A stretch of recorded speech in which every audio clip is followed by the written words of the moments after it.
అనంతపురం జిల్లా కదిరి కేంద్రంగా ఘరానా మోసం వెలుగు చూసింది. రమేష్ బాబు అనే వ్యక్తి నకిలీ సంస్థల పేరిట 200 కోట్ల రూపాయలు వసూలు చేశాడు. గవర్నర్లు, కేంద్ర మంత్రులతో ఫోటోలు చూపించి డబ్బులు వసూలు చేసినట్లు పోలీసులు తెలిపారు. ప్రముఖులతో మాట్లాడుతున్నట్లు భ్రమింపజేస్తూ రమేష్ బాబు మోసాలకు పాల్పడ్డాడని చెప్పారు.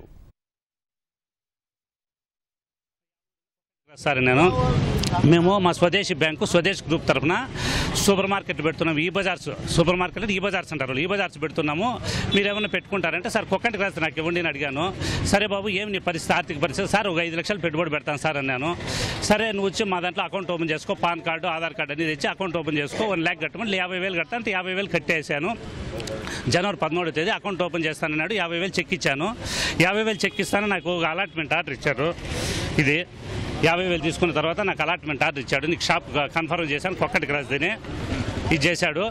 అప్పటి నుంచి నేను కొంతమంది నాకు తెలిసిన వాళ్ళు ఇట్లా చేస్తున్నానంటే మొలకల్చూరులో రమణారెడ్డిని అతను నన్ను చూసి అతను ఓపెన్ చేశాడు. 1 లక్ష రూపాయలు కట్టి అతను మొలకల్చూరులో. గాండ్లపేట సుదర్శన్ రెడ్డిని ఇతను కాలేజీ లెక్చరర్ ప్రిన్సిపాల్. ఈయన కదిరిలో షాప్ పెట్టుకుంటానని ఇతను అక్కడ వచ్చి అకౌంట్ ఓపెన్ చేసి 1 లక్ష కట్టాడు. మేము కనుక్కోలేదు సార్, ఇప్పటికే కనుక్కోలేము. ఇతను ఎవరిని నమ్మడు. ఇతనికి ఎందుకో డౌట్ వచ్చింది. నెట్లో అవన్నీ తీసుకున్న తర్వాత కదిరికి వచ్చాడు, ఆర్టీసీ బస్ స్టాండ్కు. అక్కడ వచ్చిన తర్వాత ఆలోచించి అన్ఎక్స్పెక్టెడ్గా హైదరాబాద్ బస్సు కనబడితే హైదరాబాద్ బస్సు ఎక్కాడు. హైదరాబాద్ బస్సు ఎందుకు ఎక్కాడంటే దీంట్లో అడ్రస్ ఉంది, వాళ్ళ ఆఫీస్ అడ్రస్ హైదరాబాద్లో. ఈ ఆఫీస్కి పోయాడు నేరుగా, బట్టలు తీసుకోకుండా అట్లే హైదరాబాద్కి వెళ్ళిపోయాడు. హైదరాబాద్కి పోతే ఈ ఆఫీస్లో అడ్రస్ లేదు, ఢిల్లీ అడ్రస్ ఉంది. ఈయన కూతురు ఢిల్లీలో చదువుతుంది, తెలిసిన వాళ్ళు ఉన్నారు. ఢిల్లీ అడ్రస్కు ఇన్ఫర్మేషన్ కనుక్కున్నాడు, అక్కడ ఏం లేదు. అప్పటి నుంచి ఇతను ఓడిసీలో మా అమ్మ పేరుతో ఒక ఆఫీసు అక్కడ సూపర్ మార్కెట్ పెడుతున్నాను, 100% క్యాష్ ట్రాన్సాక్షన్ ఓడిసీలో అని చెప్పాడు. ఓటీసీకి పోయాడు అతను. ఓటీసీకి పోతే ఆడ ఏం లేదు, డాబా ఏదో మాట్లాడుకున్నాడు 15,000కు, దానికి డబ్బు లేదంటే చెక్ ఇచ్చారంటే వాళ్ళు. ఇతను అంతా కనుక్కున్న తర్వాత నాకు చెప్పాడు. అయినా ఒక మనిషి మీద అంత విన్న చేయకూడదు, ఇంతటి వరకు కూడా నాకు 3 నెలలు 4 నెలలకు ముందే తెలుసు. అయినా మనం ఊరికే చెప్పినా కానీ ఎవరుంటారు, ఇదేం జరగని. ఇప్పుడు అంతా జరిగింది కాబట్టి మేము కూడా బయట వచ్చాము. కదిరిలో ఆఫీస్ పెట్టాడు ఆయన రమేష్ బాబు. మాధవరెడ్డి కొక్కంటి క్రాస్లో మా బంధువు.